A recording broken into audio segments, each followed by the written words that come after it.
Buxoro viloyati Qorako'l tumani Mirob qishlog'idamiz. Bu yerga kelishimizdan sabab 8-avgust bu qishloqdagilar uchun katta xursandchilik bo'ladi. Sababi 3 ta yetim farzandlarini yolg'iz o'zlari katta qilayotgan opamizga mana shu sizlar ko'rib turgan yangi ta'mirlangan xonadon hadya qilinadi. Vaqf xayriya jamoat fondi ijtimoiy himoya birgalikda va saxiylarimiz, homiylarimiz yordamida mana shu xursandchilikni bugun amalga oshiramiz.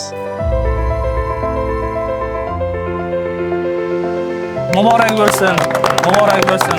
Xayrli.